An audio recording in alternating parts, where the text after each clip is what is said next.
Okay, back again, and what I've decided is to do the body with you, so rather than doing, as I suggested yesterday, just working on the one that I've already done for the other baby.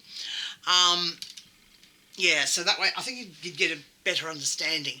What I'm doing here is just going over what we did already and making a few changes, and yeah, you can do that.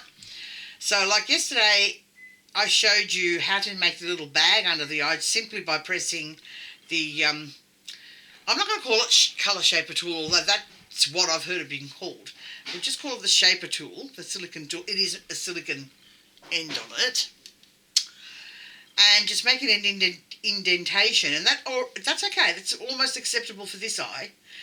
But for this eye, I didn't like the results. So what I did was roll out a little piece of like a sausage shape and just placed it along the cheek here, and right up to the nose, and then just smoothed it in underneath and on top, just sort of compressed it a bit, and that's what the result is. Now, because I've got that on one side, I'm going to do the other side the same, but if you wanted to leave it like that, you can, as long as both sides are the same. So I'm just going to get a little tiny amount of clay and roll it out into a little thin sausage, or little snake if you wish to call it that. I don't like snakes, so I avoid that word at all costs, with the mere mention of them. And I've just flicked off with my nail the end bit, which is too long, and I'm going to blend it in. Then I'm going to get the tool and blend it in down under. I think I might have made that a little bit too deep. So as I said yesterday, if you make mistakes, rest assured that you can fix the majority of them. Not all, but the majority. At this stage you probably can fix, because you haven't baked or cured any part of it yet, so it's all still raw clay.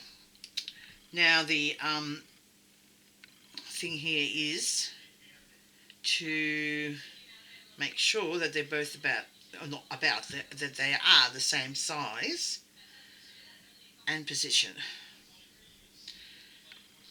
So just a little bit of blending, and just beside the nose there as well.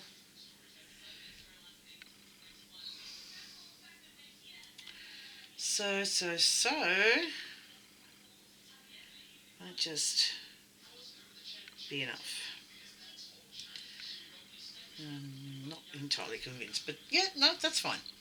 Okay, so if you see that it's a little bit off balance, you can always fix that.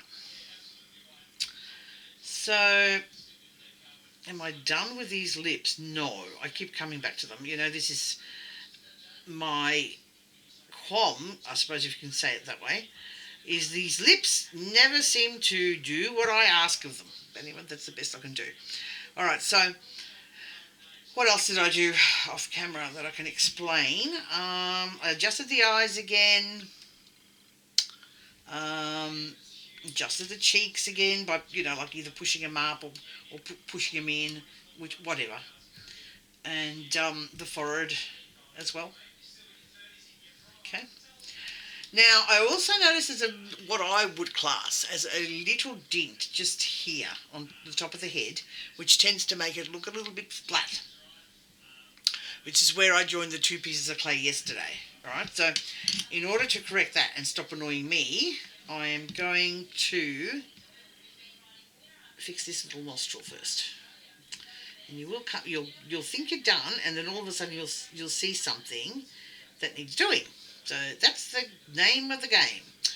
Alright, so to fix this, I would just roll out a very small piece of clay.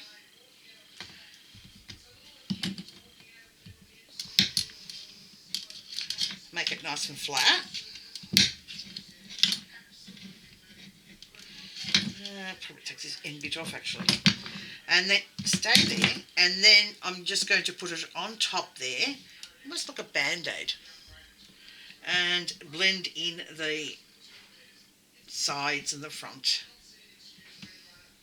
And that should take care of that. It was annoying me when I was looking at it before. So it's just blend, blend, blend as always, and smooth, smooth, smooth. So we just do that. And we're almost up to the stage of doing the ears now, which I may have to go and stop for a little bit of lunch and come back to show you. So anyway, just blend all that in nice and smooth. Make sure that with your blending, don't apply too much pressure that you end up with another, like a little ditch there. Because we don't want to, keep on filling ditches. So, okay. Now, as I said to you guys yesterday when I was doing the videos, that I don't measure. Yeah, look, it could be a fault for all I know, but look, whatever works. I eyeball a lot of what I'm doing, and I will also say, as a matter of fact, if anyone can learn how to sculpt, if I could learn how to sculpt by not having any lessons, just watching a lot of videos, thank you to the people who, and the artists I should say, or, yeah, people who took the time to make them, they were a big help. I watched them over and over again until I almost knew them off by heart. I didn't start at a very young age either, so if I can do it, anyone can do it. It requires a lot of patience and determination and application. You really have to apply yourself to just making your mind like a sponge. It's going to absorb every single thing that you learn out there, whether it be on Facebook groups or Facebook groups or DVDs or videos or YouTube, whatever you can find on sculpting babies is a bonus. And unfortunately, there's not a lot of information out there in the way of DVDs and that. They do take time to make. So thank God for YouTube, but still, that is time consuming. You've got to make them, edit them, upload them. That all takes time. And when you're an artist, as you'll find out, you don't have a lot of spare time. So I can quite understand why a lot of artists don't do it. Grateful to the ones that do, because I think this is a pastime or a hobby, whatever you wish to call it, that would benefit a lot of people. I find it very relaxing now, but when I first started out there, no matter how hard I tried, nothing looked like a baby. It was more like a creature from out of this world anyway. It didn't look like anything really. And, I really think that you just, as I said, be kind to yourself and give yourself time. Don't give up, just because it didn't work the first, second, third, 10th time, it will. You just have to make it happen. Make it happen, guys. Make that magic happen. And it does take time and patience, as I said. So I'm not going to waste any more time here. I have done the extension. I'll be back after to show you how to do the ears.